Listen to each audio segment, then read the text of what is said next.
हरिः ओम। गुरुर्ब्रह्मा गुरुर्विष्णुर्गुरुर्देवो महेश्वरः गुरुः साक्षात् परब्रह्म तस्मै श्री गुरवे नमः। गुरवे सर्वलोकानां विषजे भवरोगिणां निधये सर्वविद्यानां दक्षिणामूर्तये नमः। वागर्थाविव सम्पृक्तौ वागर्थप्रतिपत्तये जगदस्पितरौ वन्दे पार्वती परमेश्वरौ। चित्रं वडतरोर्मूले वृद्धा शिष्या गुरुर्युवा गुरोस्तु मौनं व्याख्यानं शिष्यास्तु छिन्न संशयाः। 6455 6455 पञ्चादि। ॐ अष्ट्वेत्याहमन एवाश्नुत उर्वन्तरिक्षमन्विहीत्याहान्तरिक्षदेवत्यो हि प्राणः। अश्वित्याहमन एवाश्नुत उर्वन्तरिक्षमन्विहीत्याहान्तरिक्षदेवत्यो हि प्राणः। अश्वित्याहमन एवाश्नुत उर्वन्तरिक्षमन्विहीत्याहान्तरिक्षदेवत्यो हि प्राणः। स्वाहा त्वा सुभवः सूर्यायेत्याह प्राणा वै स्वभवसो देवास्तेष्वेव परोक्षं जुहोति। स्वाहा त्वा सुभवः सूर्यायेत्याह प्राणा वै स्वभवसो देवास्तेष्वेव परोक्षं जुहोति। स्वाहा त्वा सुभवः सूर्यायेत्याह प्राणा वै स्वभवसो देवास्तेष्वेव परोक्षं जुहोति।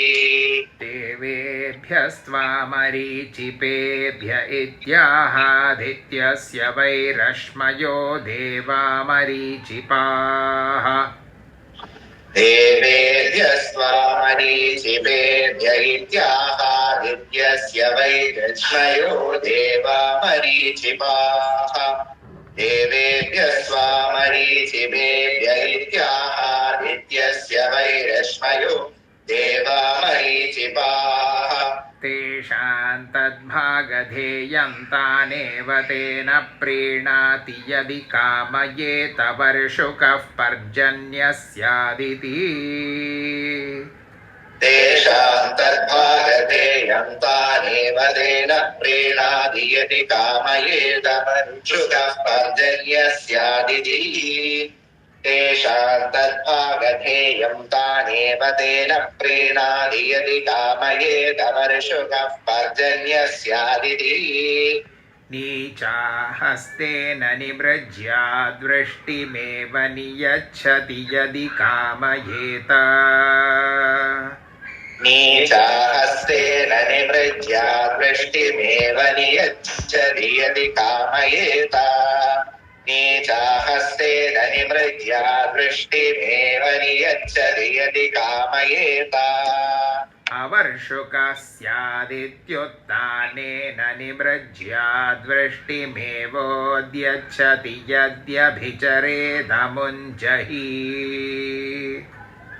अवर्षुकः स्यादित्युत्थानेन निमृज्या दृष्टिमेवोद्यच्छति यद्यभिचरेदमुञ्जहि। अवर्षुकः स्यादित्युत्थानेन निमृज्या दृष्टिमेवोद्यच्छति यद्यभिचरेदमुञ्जहि। अथ त्वाहोष्यामीति ब्रूयादाहुतिमेवैनं प्रेप्सन्हन्ति यदि दूरे स्यात्। अथ त्वाहोष्यामीति ब्रूयादाहुतिमेवैनं प्रेप्सन्हन्ति यदि दूरे स्यात्। अथ त्वाहोष्यामीति ब्रूयादाहुतिमेवैनं प्रेप्सन्हन्ति यदि दूरे स्यात्। आतमितोस्तिष्ठेत् प्राणमेवास्यानुगत्य हन्ति यद्यभिचरेदमुष्यत्वा। आतमितोस्तिष्ठेत् प्राणमेवास्यानुगत्य हन्ति यद्यभिचरेदमुष्य त्वा आतमितोस्तिष्ठेत् प्राणमेवास्यानुगत्य हन्ति यद्यभिचरेदमुष्य त्वा प्राणे साधयामीति साधयेदसन्नो वै प्राणः प्राणमेवास्य साधयति षड्भिः प्राणे साधयामीति साधयेदसन्नो वै प्राणः प्राणमेवास्य साधयति षड्भिः प्राणे साधयामीति साधयेदसन्नो वै प्राणः प्राणमेवास्य साधयति षड्भिः अहं शुभिः पवयति षड्वा ऋतवर्तुभिरेवैनं पवयति त्रिः पवयति अगुंशुभिः पवयति षड्वा ऋतवर्तुभिरेवैनं पवयति त्रिः पवयति अगुंशुभिः पवयति षड्वा ऋतवर्तुभिरेवैनं पवयति त्रिः पवयति त्रय इमे लोका एभिरेवैनल्लोकैः पवयति ब्रह्मवादिनो वदन्ति कस्मात् सत्यात् त्रय इमे लोका एभिरेवैनल्लोकैः पवयति ब्रह्मवादिनो वदन्ति कस्मात् सत्यात् त्रय इमे लोका एभिरेवैनल्लोकैः पवयति ब्रह्मवादिनो वदन्ति कस्मात् सत्यात् त्रयः पशूनागं हस्तादाना इति यत्रिरुपागं शुगं हस्तेन त्रयः पशूनागं हस्तादाना इति यत्रिरुपागं शुगं हस्तेन त्रयः पशूनागं हस्तादाना इति यत्रिरुपागं शुगं हस्तेन विगृह्णाति तस्मात् त्रयः पशूनागं हस्तादानाः पुरुषो हस्ति मर्कटः विगृह्णाति तस्मात् त्रयः पशूनागं हस्तादानाः पुरुषो हस्ति मर्कटः विगृह्णाति तस्मात् त्रयः पशूनागं हस्तादानाः पुरुषो हस्ति मर्कटः माध्यन्दिनमष्टावष्टावेशमनस्त्वा पर्जन्यो मुष्य पुरुषो द्वे च माद्यन्दिनमष्टावष्टावेशमनस्त्वा पर्जन्यो मुष्य पुरुषो द्वे च माद्यन्दिनमष्टावष्टावेशमनस्त्वा पर्जन्यो मुष्य पुरुषो द्वे च देवा वै यद्यज्ञे कुर्वत तदसुरा अकुर्वत ते देवा उपागंशौ यज्ञम् देवा वै यद्यज्ञे कुर्वत तदसुरा अकुर्वत ते देवा उपागुंसौ यज्ञम्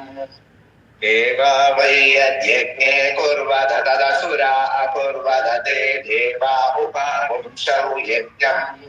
सर्गस्थाप्यमपश्यन्तमुपागंशौ समस्थापयन्ते सुरा वज्रमुद्यत्य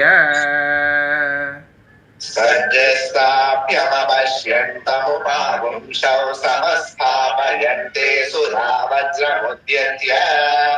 सर्गस्थाप्यमपश्यन्तमुपागुंसौ समस्थापयन्ते सुरा वज्रमुद्यत्य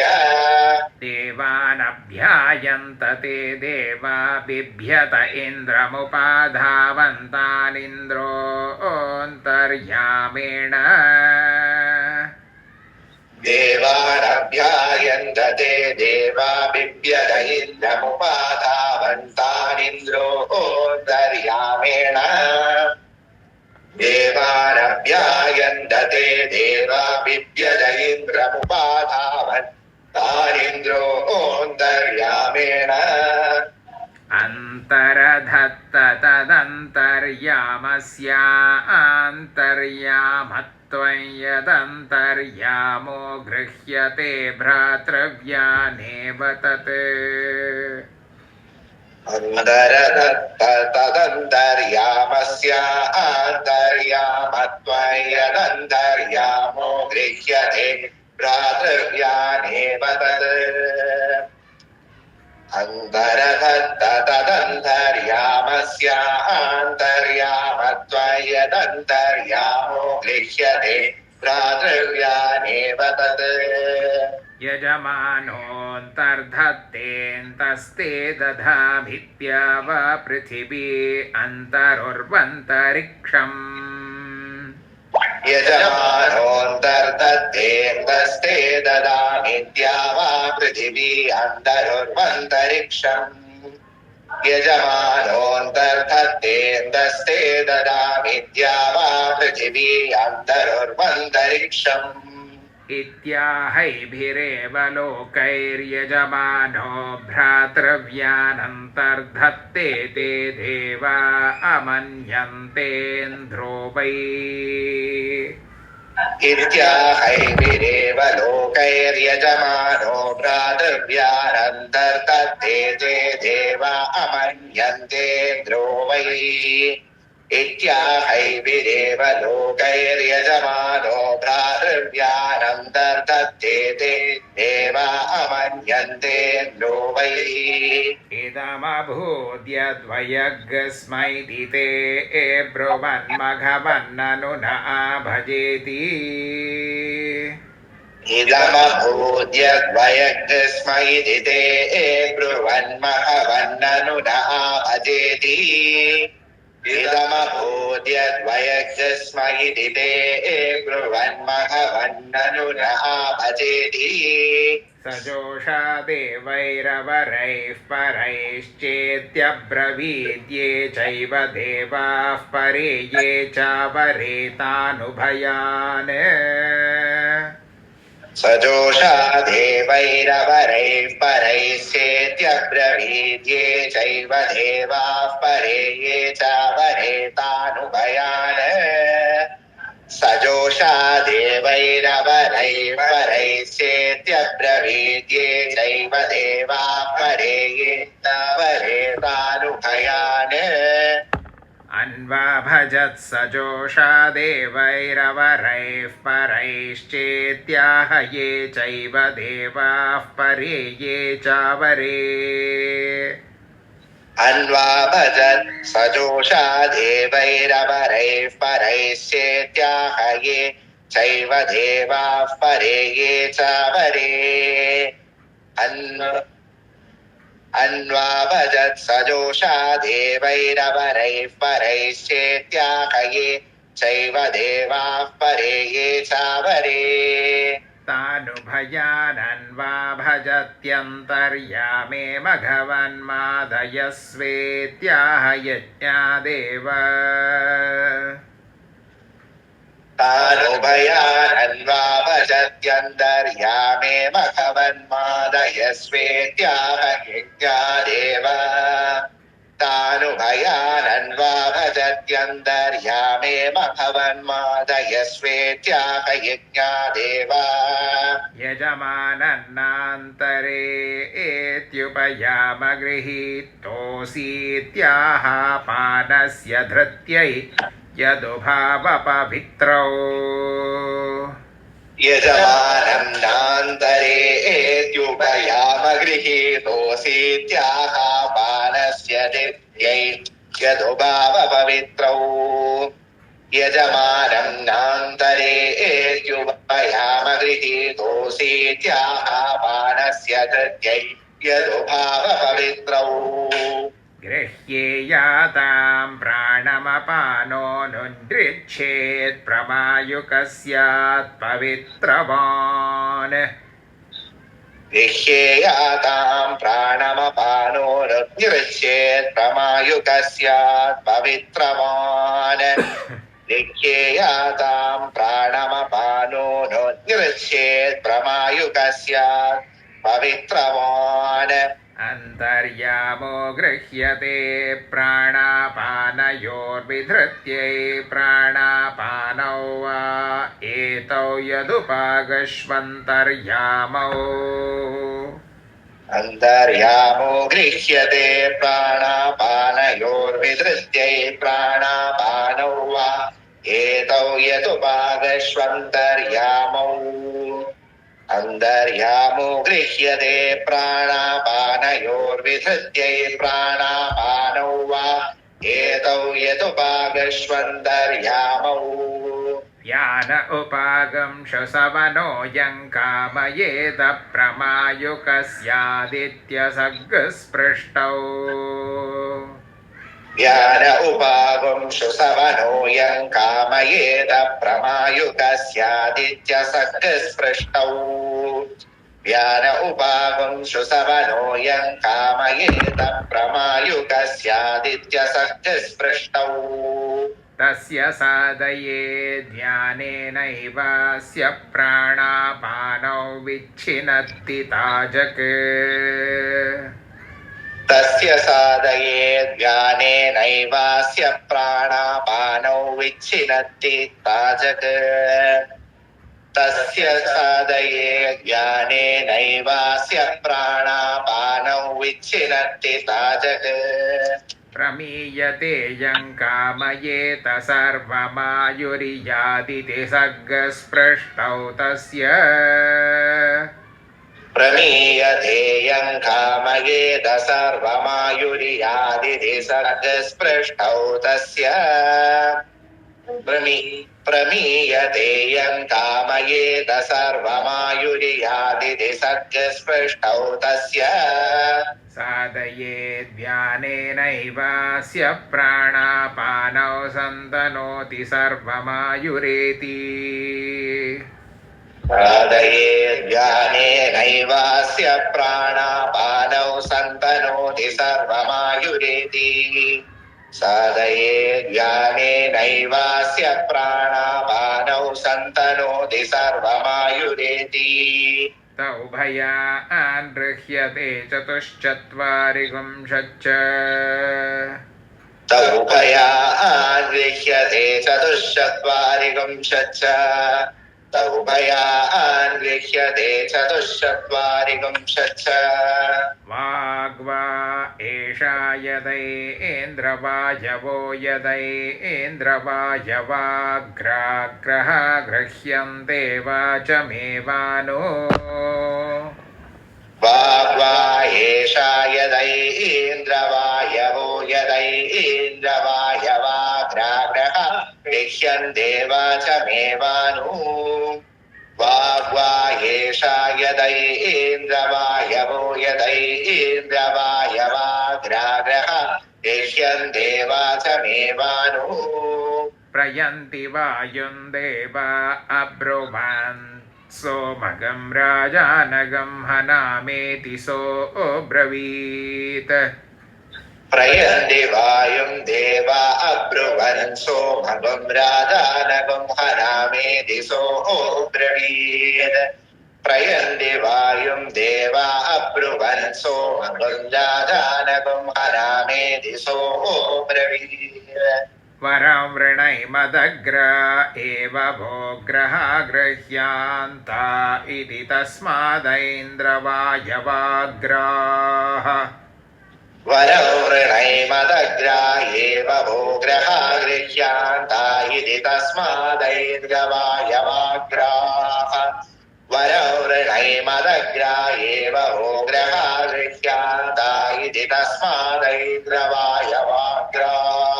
ग्रहा गृह्यन्ते तमग्नान्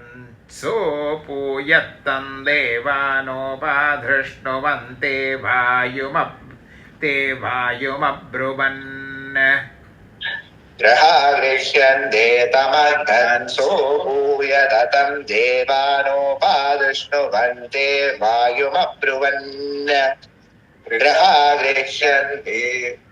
ग्रहा गृह्यन्ते तमग्नन् सोपूयतं देवानोपाधृष्णुवन्ते वायुमब्रुवन् हिमन्नस्वदयेति सोऽब्रवीद्वरं वृणैमद्देवत्यान्येव वः पात्राणि इमन्नस्वदये सो ब्रवीद्वरं वृणैमद्देवत्या अन्येव पात्राणि इमन्नस्वदये देशो ब्रवीद्वरं वृणैमद्देवत्या अन्येव पात्राणि उच्यन्ता इति तस्मान्नानादेवत्यानि सन्ति वायव्यान्युच्यन्ते तमेभ्यो वायुरेव उच्यन्ता इति तस्मान्नानादेवत्यानि सन्ति वायव्यान्युच्यन्ते तमेभ्यो वायुरेव उच्यन्ता इति तस्मान्नानादेवत्यानि सन्ति वायव्यान्युच्यन्ते तमेभ्यो वायुरेव अस्वदयत्तस्माद्यत्पूयति तत्प्रभाते विषजन्ति वायुर्हि तस्य पवयिता अस्वदयत्तस्माद्यत्पूयते तत्प्रभाते विषजन्ति वायुरिति तस्य पवयिता अस्वदयत्तस्माद्यत्पूयते तत्प्रभाते विषजन्ति वायुरिति तस्य पवयिता स्वदयिता तस्य विग्रहणन्नाविन्दन् सादितिरब्रवीद्वरं वृणा अथ स्वदयिता तस्य विग्रहणं नाविन्दन् सादितिरब्रवीद्वरं वृणा अथ स्वदयिता तस्य विग्रहणं नाविन्दन् सादितिरब्रवीद्वरं वृणा अथ मया विगृह्णीध्वं मद्देवत्या एव वः सोमा सन्ना असन्निति मया विगृह्णीध्वं मद्देवत्या एव वः सोमा सन्ना असन्निति मया विगृह्णीध्वं मद्देवत्या एव वः सोमा सन्ना असन्निति उपयामगृहीतोऽसीत्याहादिति देवत्या आस्तेन यानि हि दारुमयाणि उभयामगृहीतोऽसीत्याहादिदेवत्या आस्तेन यानि हि दारुमयाणि उभयामगृहीतोऽसीत्याहादिति देवत्या आस्तेन यानि हि दारुमयानि पात्राण्यस्यैतानि योनेः सम्भूतानि यानि मृण्मयानि साक्षात्तान्यस्यै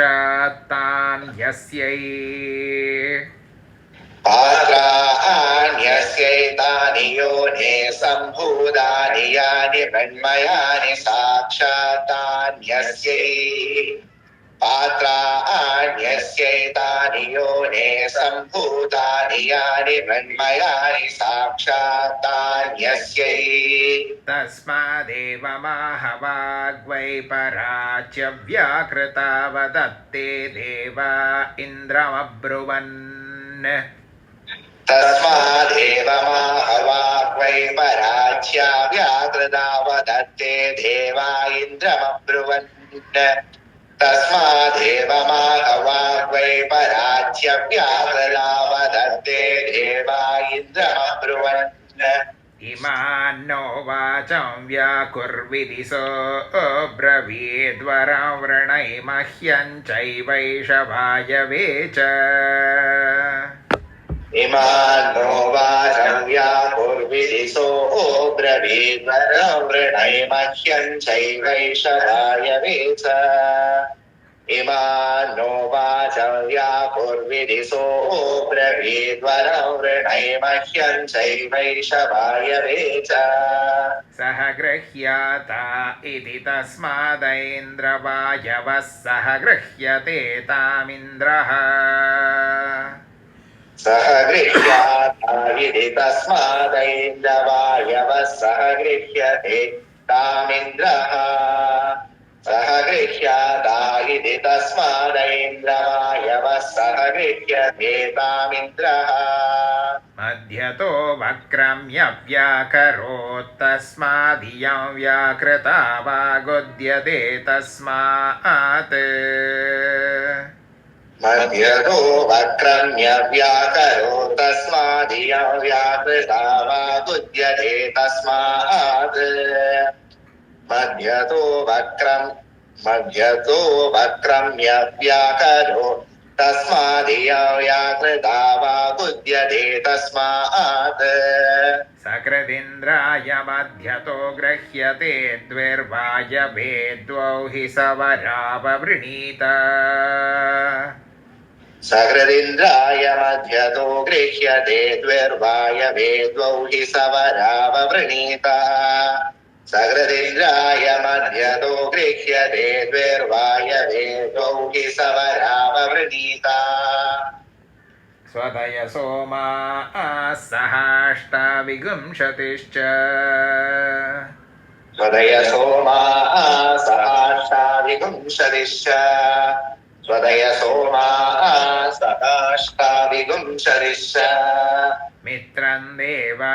अब्रुवन् सोमगं राजानगं हनामेति सोऽब्रवीन्नाहम् मित्रं देवा अब्रुवन् सोमगं राजानगं हनामेति सोऽब्रवीन्नाहम् मित्रं देवा अब्रुवन् सोमगं राजानगं हनामेति सोऽब्रवीन्नाहम् सर्वस्य वा अहं मित्रमस्मीति तमब्रुवन् हनामेवैति सोऽब्रवीद्वरं वृणै सर्वस्य वा अहं मित्रमस्मीति तमब्रुवन् हनामैवेति सोऽब्रवीद्वरं वृणै सर्वस्य वा अहं मित्रमस्मीति तमब्रुवन् हनामैवेति सोऽब्रवीद्वरं वृणै पयसैव मे सोमग्श्रीणन्निधि तस्मान्मैत्रावरुणं पयसा श्रीणन्ति पयसैव मे सोमग्श्रीणन्निधि तस्मात् मैत्रावरुणं पयसा श्रीणन्ति पयसैव मे सोमग्श्रीणन्निधि तस्मात् मैत्रावरुणं पयसा श्रीणन्ति तस्मात् पशवोपाक्रामन्मित्रः सन् क्रूरमकरिति क्रूरमिव खलु वा एषः तस्मात् पशवोपाक्रामन्मित्रः सन् क्रूरमकरिति क्रूरमिव खलु वा एषः तस्मात् पशवोपाक्रामन्मित्रः सन् क्रूरमकरिति क्रूरमिव खलु वा एषः करोति यः सोमेन यजते तस्मात् पशवोपक्रामन्ति यन्मैत्रावरुणम् करोति यः सोमेन यजते तस्मात् पशवोपक्रामन्ति यन्मैत्रावरुणम् करोति यः सोमेन यजते तस्मात् पशवोपक्रामन्ति यन्मैत्रावरुणम् पयसा श्रीणाति पशुभिरेव तन्मित्रगं समर्धयति पशुभिर्यजमानम् पयसा श्रीणाति पशुभिरेव तन्मित्रगं समर्धयति पशुभिर्यजमानम् पयसा श्रीणाति पशुभिरेव तन्मित्रगं समर्धयति पशुभिर्यजमानम् पुरा खलु वावैवं मित्रो वेदपमत्क्रूरं चक्रुषः पशवः क्रमिष्यन्तीति पुरा खलु वावैवं मित्रो वेदपमत्क्रूरं चक्रुषः पशवः क्रमिष्यन्तीति पुरा खलु वावैवं मित्रो वेदमक्रूरं चकृषः पशवः क्रमिष्यन्तीति तस्मादेवमवृणीत वरुणं देवा अब्रुवन् त्वया गुंशभुवा सोमम्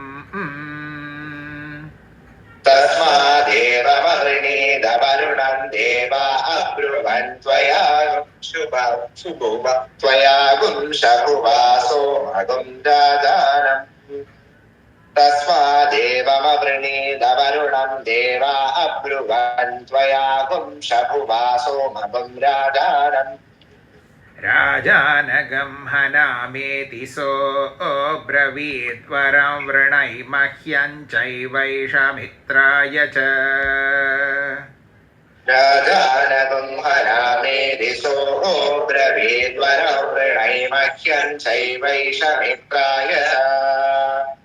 राजानगं हनामेति सोऽब्रवीद्वरं वृणै मह्यं चैवैषमित्राय च सह गृह्याता इति तस्मान्मैत्रावरुणः सह गृह्यते तस्माद्राज्ञा राजानम् सह गृह्याता इति तस्मान्मैत्रावरुणः सह गृह्यते तस्माद्राज्ञा राजानम् सह गृह्याता इति तस्मान्मैत्रावरुणः सह गृह्यते तस्माद्राज्ञा राजानम् अगं शभुवा आघ्नन्ति वैश्येन वैश्यगं शूद्रेण शूद्रन्न वा इदं दिवा अगं शभुवा आघ्नन्ति वैश्येन वैश्यगं शूद्रेण शूद्रन्न वा इदं दिवा अगं शभुवा आघ्नन्ति वैश्येन वैश्यगं शूद्रेण शूद्रन्न वा इदं दिवा न नक्तमासीदव्यावृत्तं ते देवामित्रावरुणा बभ्रुवन् न नक्तमासीदव्यावृत्तं ते देवामित्रावरुणा बभ्रुवन् न नक्तमासीदव्यावृत्तं ते देवामित्रावरुणा बभ्रुवन् इदन्नो विवासयतमिति तावब्रूतां वरं वृणावः एक एवावत् इदन्नो विवासयतमिति तावब्रूता वरं वृणावः एक एवावत् इदन्नो विवासयतमिति तावब्रूता वरं वृणावः एक एवावत् पूर्वो ग्रहो गृह्याता इति तस्मादैन्द्रवायवः पूर्वो मैत्रावरुणाद् गृह्यते पूर्वो ग्रहो गृह्याता इति तस्मादैन्द्रवायवः पूर्वो मैत्रावरुणाद् गृह्यते पूर्वो ग्रहो गृह्याता इति तस्मादैन्द्रवायवः पूर्वो मैत्रावरुणाद् गृह्यते प्राणापानौ ह्येतौ यदुपागश्वन्तर्यामौ मित्रो हरजन यद्वरुणः प्राणापानौ ह्येतौ यदुपागश्वन्तर्यामौ मित्रो हरजन वरुणो रात्रिं ततः प्राणापानौ ह्येतौ यदुपागश्वन्तर्यामौ मित्रो हरजन वरुणो रात्रिं ततः रात्रिं ततो वा इदं व्योच्छद्यन्मयेत्रावरुणो गृह्यते व्युष्ट्यै रात्रिं ततो वा इदं व्योच्छद्यन्मयेत्रावरुणो गृह्यते व्युष्ट्यै रात्रिं ततो वा इदं व्योच्छद्यन्मयेत्रावरुणो गृह्यते व्युष्ट्यै एष जैन्द्रवायवो द्वाविगुंशतिश्च एष चैन्द्रवायवो द्वाविगुंशतिश्च एष चैन्द्रवायवो द्वाविगुंशतिश्च यज्ञस्य शिरोच्छिद्यदते देवा अश्विना बभ्रुवन् भिषजौ वै स्तः यज्ञस्य शिरोच्छिद्य दते देवा अश्विना बभ्रुवन् भिषजौ वै स्तः यज्ञस्य शिरोच्छिद्य दते देवा अश्विना बभ्रुवन् भिषजौ वै स्तः इदं यज्ञस्य शिरः प्रतिधत्तमिति तावप्रोतां वरं वृणावहै ग्रह एव इदं यज्ञस्य शिरः प्रतिदत्तमिति तावब्रूतां वरं वृणावहै ग्रह एव इदं यज्ञस्य शिरः प्रतिदत्तमिति तावब्रूतां वरं वृणावहै ग्रह एव नावत्रापि गृह्यतामिति ताभ्यामेतमा आश्विनमगृह्णन्ततो वै तौ यज्ञस्य नावत्रापि गृह्यतामिति ताभ्यामेतमा आश्विनमगृह्णन्ततो वै तौ यज्ञस्य नावत्रापि गृह्यतामिति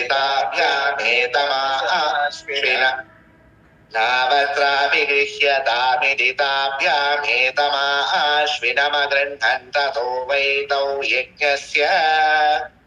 शिरः प्रत्यधत्तां यदा आश्विनो गृह्यते यज्ञस्य निष्कृत्यैतौ देवाः शिरः प्रत्यदत्ता यदा आश्विनो गृह्यते यज्ञस्य निष्कृत्यैतौ देवाः शिरः प्रत्यदत्ता यदा आश्विनो गृह्यते यज्ञस्य निष्कृत्यैतौ देवाः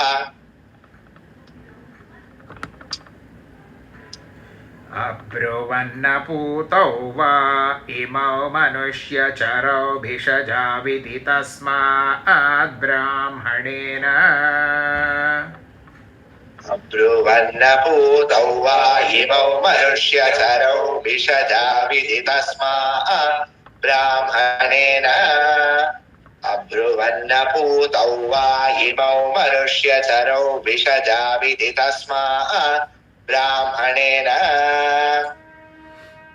भेषजन्न कार्यमपूतो ह्येषो मेध्यो योऽभिषक्तौ बहिष्पवमानेन भेषजं न कार्यमपूतो ह्येषो मेध्यो योऽभिषक्तौ बहिष्पवमानेन भेषजं न कार्यमपूतो ह्येषो मेध्यो योऽभिषक्तौ बहिष्पवमानेन पवयित्वा ताभ्यामेतमा आश्विनमगृह्णन् तस्माद् बहिष्पवमाने स्तुते पवयित्वा ताभ्यामेतमा आश्विनमगृह्णन् तस्मात् बहिष्पवमाने पवयित्वा ताभ्यामेतमा आश्विनमगृह्णन् पवयित्वा ताभ्यामेतमा आश्विनमगृह्णन् तस्मात् बहिष्पवमाने स्तुत आश्विनो गृह्यते तस्मादेवं विदुषा बहिष्पवमान उपसद्यः पवित्रं वै स्तुता आश्विनो गृह्यते तस्मादेवं विदुषा बहिष्पवमान उपसद्यः पवित्रं वै स्तुता आश्विनो गृह्यते तस्मादेवं विदुषा बहिष्पवमान उपसद्यः पवित्रं वै बहिष्पवमान आत्मानमेव पवयते तयोस्त्रेधा भैषज्यं विन्यदधुः उहिष्पवमान आत्मानमेव पवयते तथोऽस्त्रेधा स्त्रेधा वैषद्यं विन्यददुः वैश्ववमान आत्मानमेव पवयते तयोस्त्रेधा वैषद्यं विन्यददुः अग्नौ तृतीयमप्सु तृतीयं ब्राह्मणे तृतीयं तस्मादुदपात्रमुपनिधाय अग्नौ तृतीयमप्सु तृतीयं ब्राह्मणे तृतीयं तस्मादुदपात्रमुपनिधाय अग्नौ तृतीयमप्सु तृतीयं ब्राह्मणे तृतीयं तस्मादुदपात्रमुपनिधाय ब्राह्मणं दक्षिणतो निषाद्य भेषजं कुर्याद्यावदेव भेषजं तेन करोति ब्राह्मणं दक्षिणतो निषाद्य भेषजं कुर्याद्यावदेव भेषजं तेन करोति दक्षिणतो निषाद्य ब्राह्मणं दक्षिणतो निषाद्य भेषजं कुर्याद्यावदेव भेषजं तेन करोति